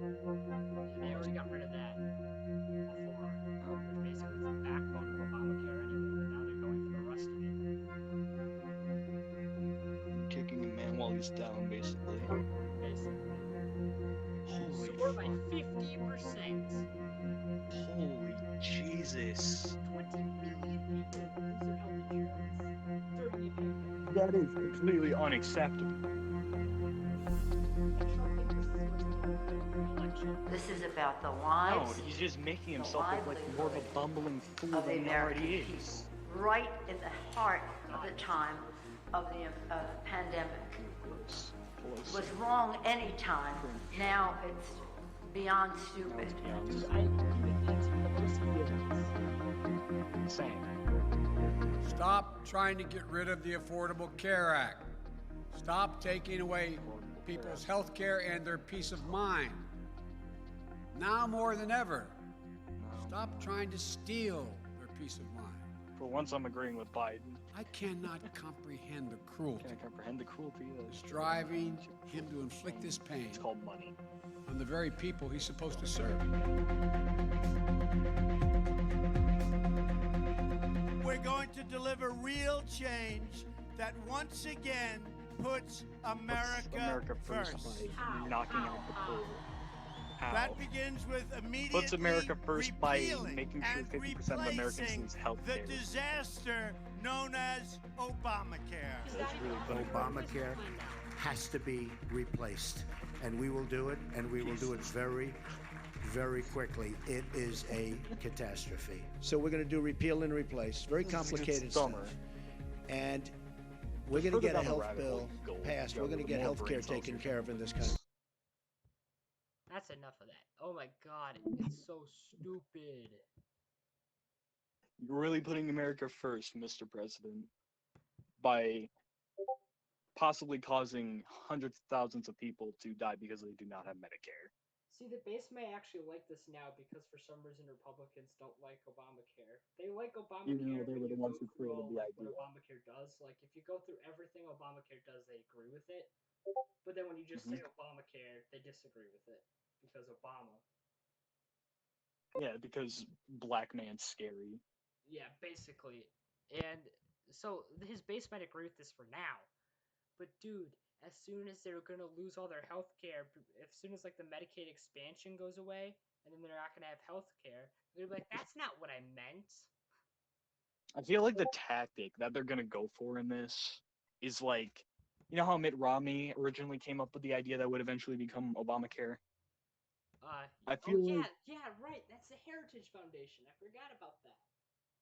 yeah, I feel like what they're gonna do is they're gonna get rid of Obamacare, right? Because oh no, black man policy's scary. Basically. And they're gonna make their own version of Obamacare and be like, "This is our idea. What are you talking about?" Just call it Mitt Romney Care. Mitt Romney care. Yeah, it's the same. It's just plagiarized Obamacare word for word. It's literally They a just like carbon copy crossed of out Obamacare. some of the Obama parts with crayon and write Mitt Romney care above it. Yeah, no, they don't even rewrite the bill. They just literally take Obamacare, like an actual, like the paper original copy of Obamacare, delete Obama's name, and then write Mitt Romney. And that's going to be their healthcare plan. Oh my Honestly, god. though, it's going to be spearheaded by a lot of the. They're going to find a way that makes the medical industry profit off of this. The insurance companies. The insurance They're going to companies find a already way, profit and from then this. they're going to make their own Obamacare once they get rid of Obamacare. The And you know, insurance companies already profit from Obamacare. They get subsidies from the government, and Obamacare. That's why Obamacare is a stupid half measure and not nearly enough. Obamacare literally gives subsidies to insurance companies. well, at least it's a good first step in the right direction, but still, It's such a baby step. it is a baby step, I will admit. The It's other like starting a denuclearization policy by getting rid of one nuke every year. Yeah, it's so stupid. The other thing that came up recently, have you heard about the new Russia gate type stuff? No, I have Oh not, god, actually. you're gonna love this. Oh boy. I still like my idea that Trump would just go over Obamacare with crayon and write his own name over it. Basically. Alright, here's an article about that. It's so stupid. Boy. Hopefully my thing. I can already feel the brain cells leaving my body. God, I hate videos ads. Stop. I hate news sources, like news websites are the worst. Like they have zero IT experience. They're always the most laggy. Bounties to kill U.S. troops. Holy goddamn shit. Apparently, no, but here, let me tell you how this Isn't this like the reverse of the Soviet-Afghan war where we were paying the Taliban to shoot at the Soviets? Yeah, so that's basically what the claim is. The U.S. intelligence has concluded that Russian military offered bounties to the Taliban-linked militants in Afghanistan to kill American Well, how the troops. tables have turned. Um, Okay, I just find this absolutely hilarious because we were using the same group to target the Russians not even like 40 years ago. but here's That's right. but here's the thing. So this article, basically, I honestly don't think it's true because I think that this is the intelligence committee trying to go after Trump. Because think about it, the whole everything that's ever been leaked, including the Iraq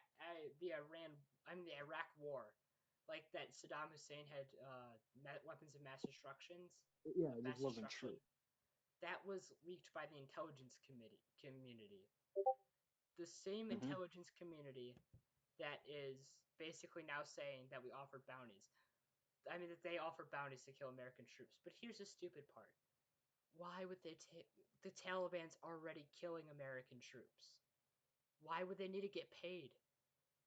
I feel like they're not getting paid in the traditional sense with money. I feel like they're being offered supplies in that sense. for That's not what like the exact. think about this for every U.S. troop you kill, you get one free AK-74 rifle. And yes, I did mean AK-74 because again, I am a gun nut. That is very possible, but that is different than what the intelligence community is making it sound like. They're making it sound like they're literally like putting bounties on American heads. It's like They're just doing individual troops. Yes, it's like one, I just don't think that's right because I don't trust the intelligence community at all. But also, my lord, the Taliban kills us anyway. Why would Russia pay them to kill us? Good question. Wouldn't that be in Russia's would that not be in Russia's best interest? It would not. Right, because you're just giving away if that money. were They're found gonna do out, the same thing either way. if that were found out, that would be the biggest shitstorm Russia has ever received ever since maybe the 2016 election thing, which I still don't think is true. And It's not. Before the Soviet Union collapsed. It's not true. And then here's the other thing. Here's how Trump's involved in this. So people are blaming Trump for this because apparently the intelligence committee briefed Trump like 3 months ago about this or whatever, and he's done nothing. Mm-hmm. It's like, what do you want to do? Go to war with Russia? Yeah. It's like, what? Like the only thing you could realistically do to hold Russia accountable is maybe a tariff, and even then, that's only going to add fuel to the fire. Yeah, the Democrats in this are so stupid. It's like, do you want a war with Russia? Also, I just don't think that is true. I really think that it's just the CIA or the like this. I think it's just the intelligence community trying to get us into another war. Yeah, and speaking about getting into a lot of these Middle Eastern wars, this is kind of off topic, but for years I've been talking about how America has been playing the pawn of Saudi Arabia and the Zionists in Israel. Yeah. And what's your take on that? Do you agree? Yeah, kind of. Mm-hmm. I don't know. I'm not super educated on it. Yeah, anyway, let's continue on this point. So that was dumb. The Russia allegation stuff was dumb. Like, they're basically saying, Trump, it's your fault. And they're basically turning into the next Russia gate, which is just... I don't Well, what's with the Democrats in Russia, though? Seriously. I don't understand. Yeah, it's dumb. There's no benefit to Russia. It didn't happen. I don't think it happened. Yeah, it's highly unlikely. And if it is happening, it's not happening in the way they're describing it, because that's stupid. So, and then the other thing I wanted to talk about, you probably didn't hear this because it wasn't huge news, but I thought it was important to me because it kind of shows how the Democratic Party is moving further left again.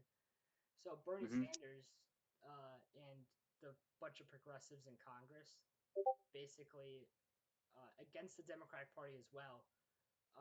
So first off, did you hear that? Did you hear about the defense budget is being voted on again?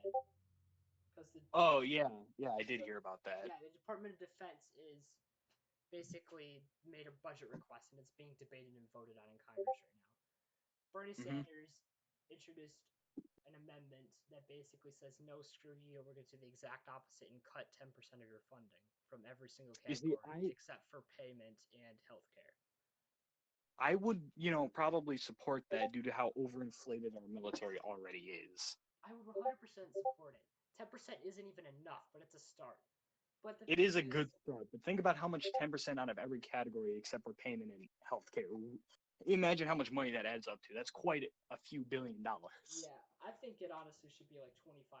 But either way, it's already not going to pass anyway because you have half the Democratic Party, which is corporatist and getting paid off by the military-industrial complex, and then you have Saudi Arabia, the Republican Party, that is paid off by their military-industrial complex. And Saudi Arabia. Yeah, so there's no way it's going to pass. But what I guess I wanted to say is because it's kind of relieving to see Bernie Sanders actually do something again that's not bending the knee to the corporate yeah, and Party. Coming up on the 4th of July, I feel like a lot of us people who want to decrease military spending are going to end up being targets for many of the lambasting claims of the ultra nationalists on the right and the some of the more uneducated people on the left. And I don't think it's gonna land though. what do you mean? Like, I don't think it's gonna work. The Like, policy? I don't think the attacks are gonna work. I just don't. I think people are gonna see through it. Yeah.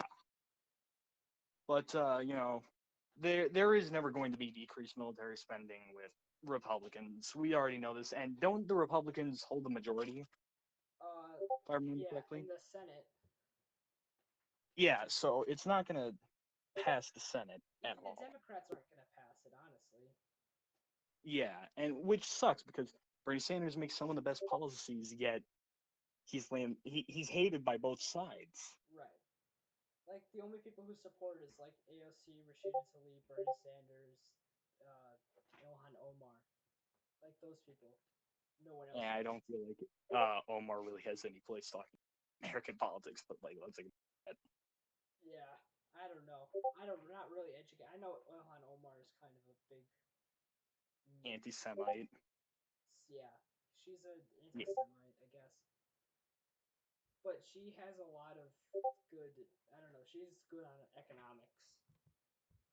Yeah, I would agree, but her views are kind of cringe. Yeah. Anyway, I was going to say, oh yeah, decreasing military spending by that 10%. Imagine the things that could pay for it. Just imagine. Right. We could afford things like a single-payer healthcare system and, making college more affordable. And like that's one of the policies that Biden has that I do agree with is making the first 2 years of college free. Because in the modern day, you can't really go anywhere in life if you don't have at least an associate's degree. Biden said that? Yeah. Even that's one of the things he that supports. far? I would think that's even too far left for him. I didn't heard that. Huh. I do support that though. I do because it's again a half measure. Yeah, it is a half measure. Though at the same time, an associate's degree is good enough to get into a lot of these middle class jobs that can, land you $60,000 a year to $70,000 a year. And I do support that position. I wish a lot more people on both sides would just embrace it at this point because our education system really does need some updating and some tinkering.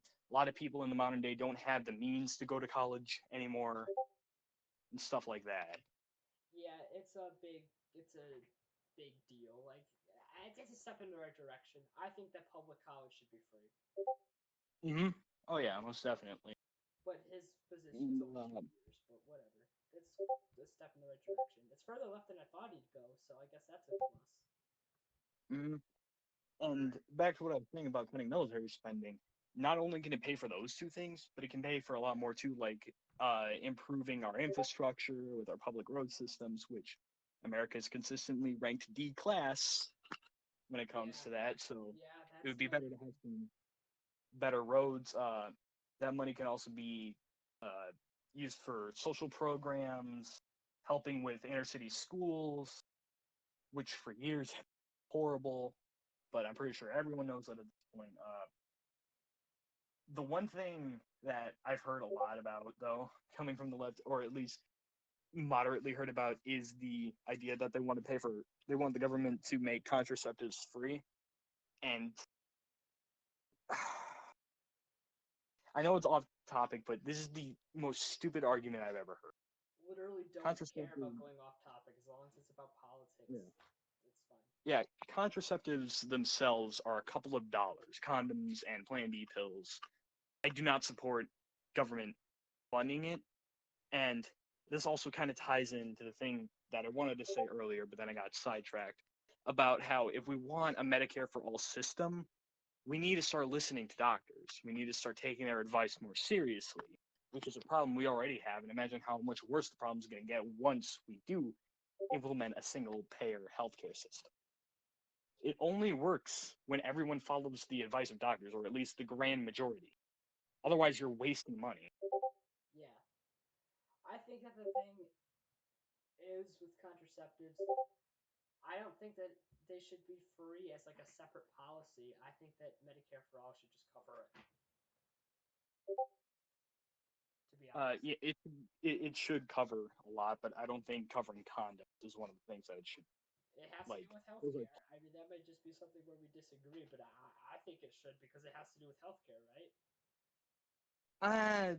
not really. I don't really think sex and birth control really do fall under the healthcare section of STDs. things. What? STDs. Well, yeah, STDs, but at the same time, condoms are pretty cheap. And There are a lot of things that are cheap, but I think once you start making uh, loopholes for like what's cheap, if this is about like if once you establish that, then it opens the door to maybe other things shouldn't be covered because they're quote unquote cheap. you have a point, yeah, you do have. So I just think it's a I guess we'll slippery agree slope. to. Yeah, I think we should agree to disagree on this one. Like, I completely respect your opinion. Yeah. Yeah. The other thing was the legislation in Hong Kong. Oh yeah, I heard about this one. Yeah, Oh boy. Chinese Communist Party basically is now, or the police are now authorized to. Is it that the police are authorized to detain anyone who is against them now? Is that what it is? I think it's that, and they're able to like physically harm, possibly even kill people who don't comply with the police orders or who riot and stuff like that. That's You gotta wonder though, where is the United Nations in all of this? Like, I know the United Nations is particularly useless when it comes to these sorts of things, but come on, this is completely blatant and obvious. right. You could argue with so many other things in the past that the UN should have gotten involved with, like, maybe it wasn't as obvious, but this is completely blatant and clear to see. Yeah, this is why I think that we should have like everyone in the UN should have to contribute, like depending on how big of a country they are and like how much of an economic powerhouse they are, they should have to contribute some soldiers for To the UN. like a military, like a universal Yeah, military. the police keeping Yeah, control. I think it should And actually just be a military that can be used by the UN, by all countries in the UN, with a yeah, vote. like back during the Korean War, the United Nations went up against North Korea and the Chinese. Right. It should be like that, yeah. Well, or like a better comparison is like NAFTA, I think. Like we have agreements Mm-hmm. like NAFTA, I think it should just be that, but on not NAFTA, NATO. But Mm-hmm. That, but just on steroids. yeah, basically like with NATO, but the entire world. And then that's what we would use to go up against people, like China or the Taliban or human rights abusers or Yeah, it would be or a North better Korea. system. It would be Instead of the better U.S. coordinated. getting unilaterally involved in war. Yeah, we've been the main player in a lot of these wars, proxy conflicts, and schisms for, Right. let's be honest, almost forever now. This is why. For a very, very long time. Yeah, I am very much a pacifist, but also not as much of a pacifist as people would think. I'm just against unilateral wars mostly. Like, it's not like I'm never willing to go to war. I just think that we should stop doing it by ourselves. Mm-hmm. Because by Yeah, ourselves, it makes it look like we're the police and we're the moral authority of the world. Makes us look like we're the bullies. What else was I going to say about this? I had really something else big. I feel like if Trump would go after the UN more, I would support it, like calling them out on their bullshit. That they basically just take United States tax dollars and do what they please while leaving America to do all the work. Right, like they make they make like laws and stuff, but they don't have any way of enforcing it, which is why I think we need like a military, universal. Yeah, and wrapping back to Hong Kong, this goes against so many different basic human rights violations. Which is again another thing that the military should be used for. The universal military should be getting involved at this point. Yeah, this has been like, how many years now has the Hong Kong protest been going on? Because I know it's been like a long time, at least a year. A year, or maybe it's been a year. I don't know. Maybe a year and a half, but that's still a lot of time. Right. Like, I can remember. The U.S. should get involved, though. Yes. Wait, what? I I don't know if the U.S. should get involved unilaterally. Unilaterally, though. At least we should get NATO involved on this. Yeah, if we go in with like, Canada, the UK, some of Europe and stuff like that, then I'm fine. Yeah, if we go into this, I know that the United Kingdom are definitely going to be with us. So are Canada, Australia, New Zealand, maybe France, and a somewhat possibility of Germany, which we need to get those ones that are possibly going to join in to definitely join on this. I'm only opposed to it if the U.S. is by itself. Yeah, and it's like we just got to accept that the U.S. is going to be contributing the most to it. Well, We just have to accept. Even to like a universal army, we'd be contributing the most because we're the most powerful country in the world. Yeah, and I really do wish we just not get unilaterally involved. But I feel like one of the biggest players, if we were to, get involved with China, one of the people we would really have to sign on to this is Russia. Let's be honest, because Russia for the longest time had been the power of the East, the big player on the block. And now it's kind of let's be honest, it's like a third world country with a Louis Vuitton sweatshirt. And so its military is still massive. And you can claim what you'd like about its military being under-equipped, which,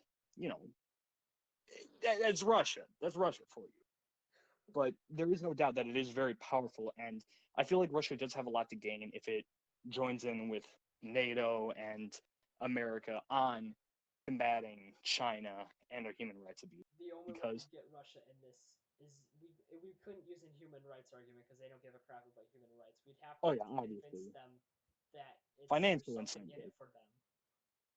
Yeah, and I feel like Russia would have a lot to gain if China were put back in its place. Given a quick bitch slap, then a lot of Russian industry would open up. I believe all the companies in China would be like, well, this isn't profitable anymore. We got to go somewhere else. And I feel like having a powerful Russia is a lot better than a powerful China, because powerful Russia can never get back to what it was at the height of the Cold War. Like, it's never going to, but China has had all this time to become powerful, gradually. I think that one thing I do support doing unilaterally is not trading with China very much, and also we're stopping trading with China a lot, like impose a lot of sanctions on China, and also recognizing Hong Kong as a free state. We put too much of our economy into China to the point where, while we are the most powerful nation in the world, they do have us by our throats. Yeah, but we're like Trump likes to claim, and I think is kind of right. I guess I haven't looked into the facts about it at all. We are self-sufficient as far as oil production, though, right? Yeah, America is definitely. We are able to produce our own oil. In fact, we produce most of our own oil. Right. Most of our oil does come from America. I think if we really wanted to, we could at least slowly, maybe not right away, but slowly change back to a American-dominated economy. Yeah, because, we're enjoying our time as a consumer-based economy. As fun as that is, there are massive downsides to it, and moving back to what we had maybe in the 50s, 60s, and even 70s, where it's a production-based economy instead of a consumer-based economy, would really help us out and having a lot more power. All right. I guess the last thing I want to talk about today was the Israel stuff. Have you heard about that? The new Israel stuff? What's new about Israel? So they basically threatened a bunch. They were going to annex the West Bank. Oh, shit. They stopped. I think they delayed it. Here, let me look up quick. If they didn't, this is not good at all. Let me look up if they actually went through with it, because they were supposed to do it yesterday, but I know it got delayed because they were looking for U.S. support. And we're a bitch to Israel, so we probably did help. I don't know. I don't think we helped, but Trump might have said, like, yeah, go, do it. They have our support. Let me see. I'm trying,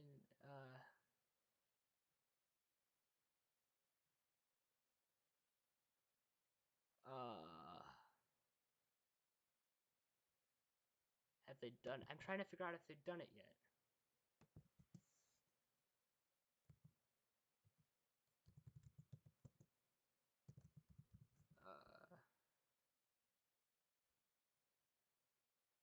Ladies and gentlemen, please bear with us. I'm pretty sure that they haven't done it yet. I think it's still delayed. Whatever. Somebody correct me if they're watching this and they want to comment. Please correct me if I'm wrong. But I'm pretty sure as of July 2nd, which is today, they didn't. Because they were supposed to do it yesterday. And then right before they were going to do it, they were like, nah, we're not going to do this because U.S. support. And I don't think we gave it to them, but Trump might have been like, yeah, go do it. So. I see. So we kind of peer pressured them into it a little bit. Maybe. Israel. So if they did go through with it, the West Bank is Palestinian or Egyptian territory, from what I remember. I think it is Egyptian territory, right? It's Palestine. Okay, yeah, it is Palestinian. Egyptian territory at one point, but Palestine claims it. That's the entire issue, is because it's Israel versus Palestine, and they're trying to do a two-state solution or whatever. But Israel's like, no. Yeah, you can't have a two-state solution if you don't allow the second state to exist. I know. It goes on both sides, honestly. I think it's now, Israel's the worst offender, but at one point I think Palestine was the worst offender of that. Oh yeah, we can all remember the 6 Days War, or not remember. We all know about the 6 Days War and how, Palestine was the aggressor in this war, but you got to think, Israel has been occupying Palestine longer than America occupied Germany. Right.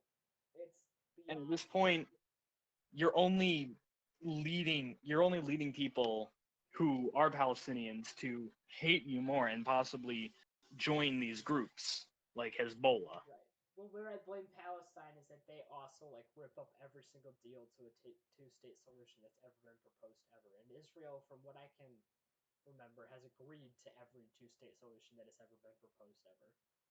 Yeah, that is true, but they can say one thing and then do another thing. Right, but as of right now, Israel's being the aggressor. Oh yeah, definitely. This is going to be a catastrophe to world peace if they go through with it, though. Yeah, the Middle East is already volatile enough with what Israel is doing, has been doing. Doing this is just lighting up a powder keg. Yeah, it's a terrible situation. And if it's already happened, oh my gosh. Has it? I don't know. I tried looking it up, and I think it's still delayed, but again, if this does happen, this is quite possibly one of the biggest blunders in both military and foreign relations actions ever seen. Right. It's a huge human rights violation. It's a huge universal law violation. But Israel is probably going to get away with it if they do it because, let's be honest, it's Israel. Probably. They can shut down any argument. Yeah, they just say, "Oh, we're all oppressed," and then everyone's they don't you remember the Holocaust, guys? Don't you remember that? Yeah, and then everyone's like, "Yeah, whatever. We'll treat you better. We'll give you more money." Essentially. Oh, fine. Just stop bitching. Yeah.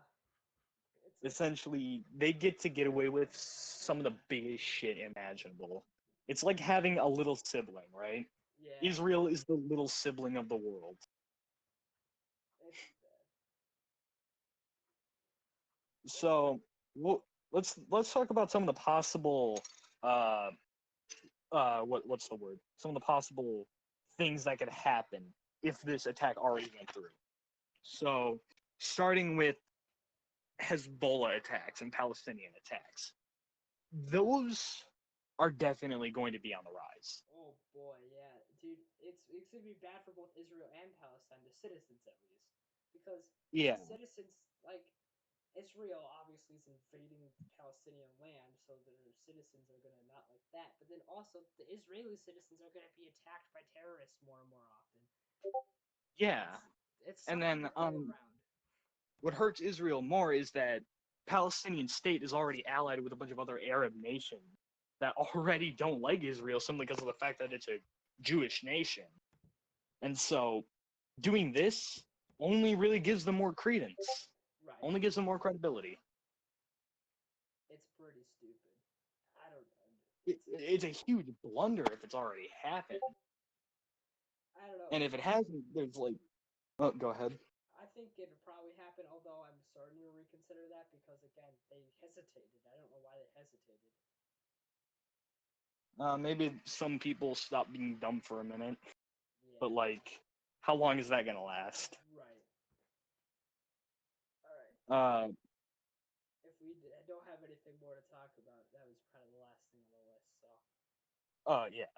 If we. So, And this has been well, going long. wait, what?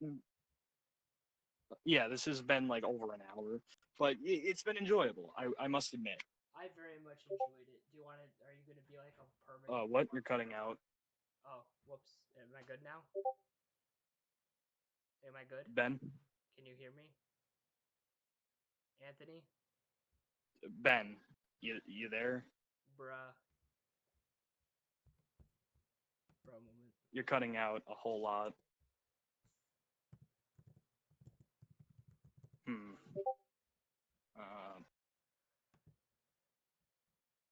All right. Yikes. Well, I guess Right. if you guys can hear me, Oh yeah, I can hear you now. Oh, you can hear me now? Okay, cool.